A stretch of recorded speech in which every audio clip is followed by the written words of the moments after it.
흔히 세상에서 가장 위대한 이야기라고 불리는 예수님의 이야기가 끝난 다음에는 과연 어떤 일이 일어났을까요? 어쩌면요, 진짜 흥미진진한 모험은 바로 거기서부터 시작됐는지도 모릅니다.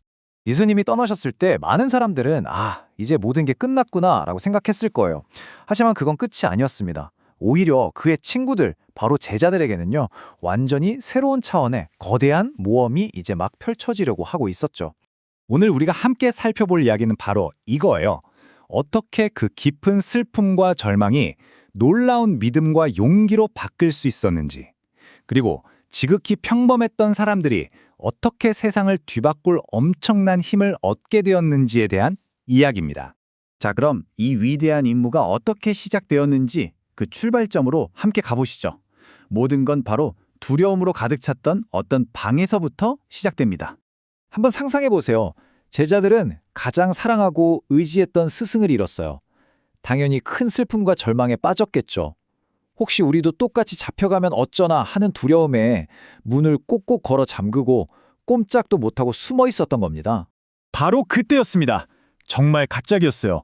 온 집안을 가득 채우는 엄청난 소리가 들려왔습니다. 마치 뭐랄까 아주 강한 바람이 휘몰아치는 듯한 소리였죠. 이게 바로 그 놀라운 변화의 첫 번째 신호탄이었습니다. 그리고 그들 눈앞에 정말 믿을 수 없는 광경이 펼쳐졌습니다. 마치 활활 타오르는 불꽃 같은 것들이 나타나서 거기 있던 모든 사람들의 머리 위에 하나씩 내려앉는 거예요.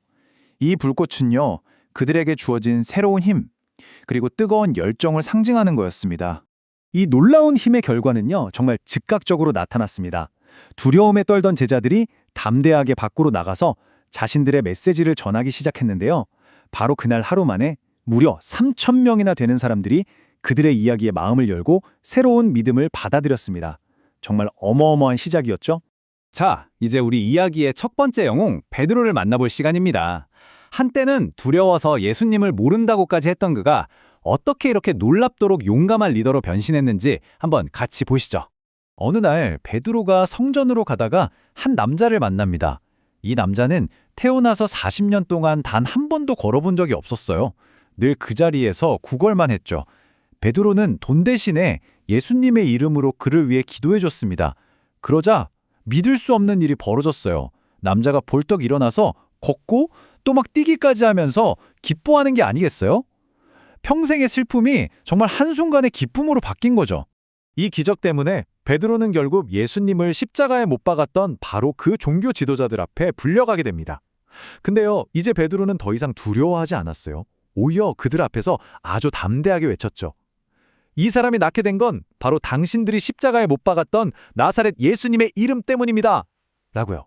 정말 놀라운 변화 아닌가요? 베드로의 모험은 여기서 끝이 아닙니다. 감옥에 갇혀서 이제 곧 죽을지도 모르는 위기에 처했을 때 또 한 번의 기적이 일어났죠.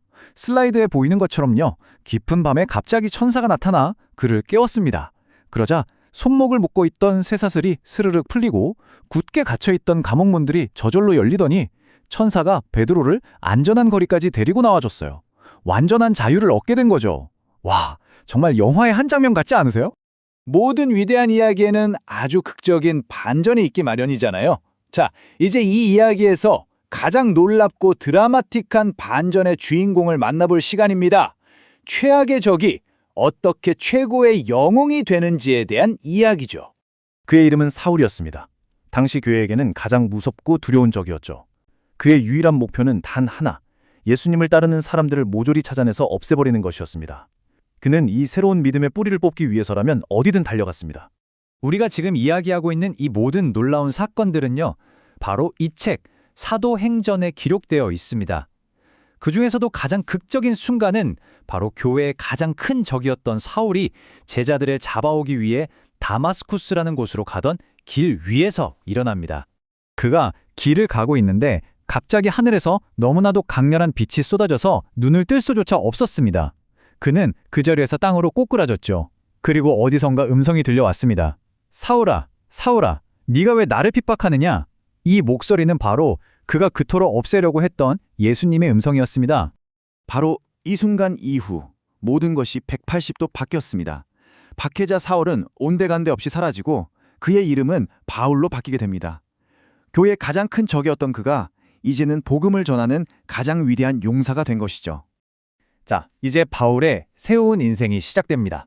그는 이전과는 완전히 다른 임무를 부여받고 온 세상을 향한 아주 놀라운 모험을 떠나게 되죠. 바울의 여정은요, 결코 쉽지 않았습니다. 그는 복음을 전하기 위해 정말 수만 킬로미터를 여행했고요.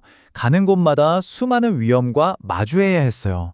화가 난 사람들에게 돌에 맞기도 하고 여러 번 감옥에 갇혔으며 심지어는 거친 바다에서 배가 부서져서 죽을 고비를 넘기기도 했습니다. 하지만 그 어떤 어려움도 그의 발걸음을 멈출 수는 없었습니다. 여기서 정말 흥미로운 점은요, 이 모든 고난과 역경 속에서도 바울이 단 하나의 목표를 절대로 잃지 않았다는 거예요. 그건 바로 다마스쿠스로 가는 길에서 자신을 만나주셨던 분, 그분의 메시지를 전하는 것, 그 임무와 끝까지 충실하는 것이었죠. 그의 삶은 이 위대한 목적 하나로 가득 차 있었습니다. 자, 이렇게 사도들의 놀라운 모험 이야기는 끝나는 것처럼 보입니다. 하지만요, 이 이야기의 결말은 다른 책들과는 조금, 아니, 아주 특별합니다. 이 책의 마지막 장을 읽어보면요, 뭔가 이야기가 중간에 뚝 끊긴 것 같은 느낌이 듭니다. 주인공인 바울이 로마에서 복음을 전하는 장면에서 갑자기 끝나버리거든요. 하지만 이건 작가의 실수가 아니에요. 여기에는 아주 특별한 의도가 숨겨져 있는 거죠.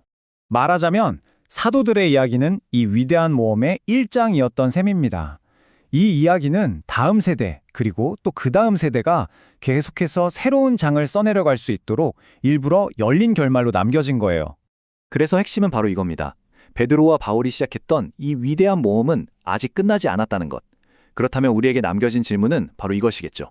그들의 이야기가 1장이었다면 이 이야기의 다음 장은 과연 누가 쓰게 되는 걸까요?